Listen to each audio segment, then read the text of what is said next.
Someone who is 70 years, 75 years, 80 years, তখন valve উপর calcium জমে যায় and the calcium causes valve narrowing শুরু হয়ে যায় and then it doesn't allow the blood to go.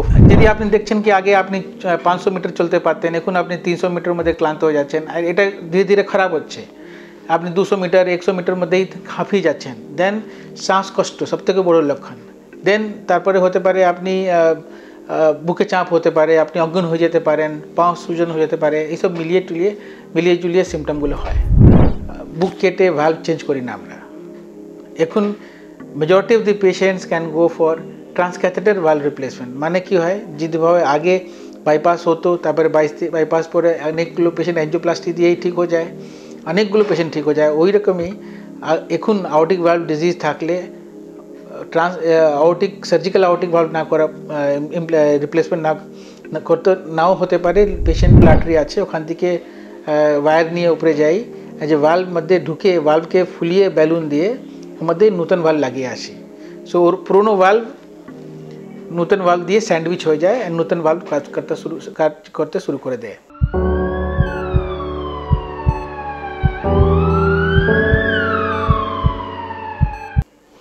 নমস্কার, আমি ডক্টর দিলীপ কুমার, আমি মেডিকেল হসপিটাল ডাইরেক্টর কার্ডিওলজি আছি। আমি আজকে আপনার সবাই সঙ্গে একটু কথা বলতে চাই। এখন ভ্যালভ ট্রিটমেন্ট মধ্যে অনেক ইম্প্রুভমেন্ট ডেভেলপমেন্ট হয়েছে।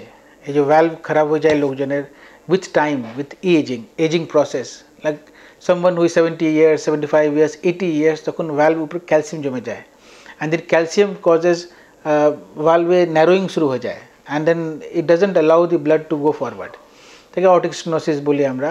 সো দিস ভ্যালভ প্রবলেমস এর ডিজিজের ট্রিটমেন্টগুলোতে খুবই উন্নতি হয়েছে। তো উন্নতি আপনি জিজ্ঞাসা করতে পারেন মানে আসবে কী উন্নতি হয়েছে। এখন আমরা বুক কেটে ভ্যালভ চেঞ্জ করি না আমরা। এখন majority of the patients can go for transcatheter valve replacement. মানে কি হয়, যেভাবে আগে বাইপাস হতো, তারপরে বাইপাস পরে অনেকগুলো পেশেন্ট অ্যাঞ্জিওপ্লাস্টি দিয়েই ঠিক হয়ে যায়, অনেকগুলো পেশেন্ট ঠিক হয়ে যায়। ওই রকমই এখন আউটিক ভালভ ডিজিজ থাকলে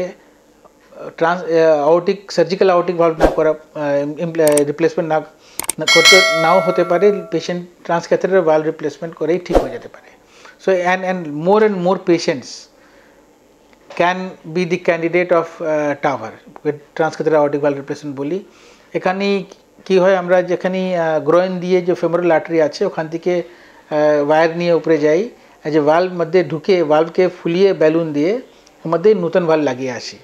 সো ওর পুরনো নতুন ভালভ দিয়ে স্যান্ডউইচ হয়ে যায় আর নতুন ভালভ কাজ করতে শুরু করে দেয়। তো এই যে ট্রিটমেন্টগুলো হচ্ছে এখন, আগে এটা আমেরিকাতে হতো। 2013-14 থেকে ইন্ডিয়াতে একটু আসছিল। 2020 থেকে আমরা এখানে করছি মেডিকাতে। কলকাতা থেকে অনেকগুলো পেশেন্ট এখন এই ট্রান্সক্যাথেটার আউটিক ভালভ ইমপ্লান্টেশন হয়ে ভালো আছে। তো এটা আমরা সবাইকে জানা উচিত কি 75-80 ইয়ার্স মধ্যে যদি হার্ট সার্জারি হয়, পেশেন্টে রিস্ক বেশি হয়। And in this situations transcatheter valve therapy are life saving, রিস্কগুলো অনেক কমে যায়। আপনার mortality risk is less than 1 to 2% as compared to 4.5% যে সার্জিক্যাল আউটিক ভালভে হয় জেনারেলি। সো এইসব উন্নতি যে হচ্ছে, পাবলিক অ্যাওয়ারনেস হওয়া দরকার আছে। কেন কি যদি আপনি নিজেই না আপনি হেলথ জন্য জানছেন কি আমার কী হয়েছে, কী ট্রিটমেন্ট অ্যাভেলেবেল আছে, how can you choose the right treatment. So এই ফ্যাক্টগুলো জানবেন। এখন after a certain age valve problem অনেক লোকেই হবে।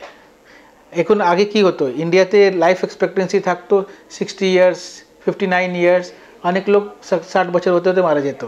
এখন it has gone to 69 years, coming time it will go to 75-80 years. লোকজন বেশি দিন বাঁচবে, যখন বেশি দিন বাঁচবে এই ভালভগুলো প্রবলেম খারাপ হবে। And then this treatments are life saving and catheter দিয়ে ভালভ চেঞ্জ হয়ে যাচ্ছে। সবাইকে জানা উচিত, আমি ভাবছি সবাইকে জানা দরকার। They can avail these facilities. This is available in Calcutta and it is being done in many centers, not in my center only, many centers, and many cardiologists have adopted this technique, how to do this transcatheter aortic valve replacement. যদি আপনি দেখছেন কি আগে আপনি 500 metre চলতে পারতেন, এখন আপনি 300 মিটার মধ্যে ক্লান্ত হয়ে যাচ্ছেন, আর এটা ধীরে ধীরে খারাপ হচ্ছে, আপনি 200 মিটার 100 মিটার মধ্যেই হাঁপিয়ে যাচ্ছেন, দেন শ্বাসকষ্ট সবথেকে বড় লক্ষণ। দেন তারপরে হতে পারে আপনি বুকে চাপ হতে পারে, আপনি অজ্ঞান হয়ে যেতে পারেন, পা সুজন হয়ে যেতে পারে, এইসব মিলিয়ে জুলিয়ে সিমটমগুলো হয়। আমরা ইসিজি করি, ইকো করি, ওখান থেকে ডায়াগনোসিস ক্লিয়ার হয়ে যায়। তারপরে আমরা ওনাকে সিটি স্ক্যান করে দেখি কি সার্জিক্যাল ভ্যালভ লাগবে, কি সার্জিক্যাল ভ্যালভ থেরাপি লাগবে, কি আউটিক ভ্যালভকে আমরা ট্রান্সক্যাথেটার দিয়ে ঠিক করতে পারি। And depending on city, many cases are there where we can do transcatheter valve replacement and patient can be fine. এখানেই শেষ করি আমরা আজকের কথা। We'll talk again. Thank you. Yeah.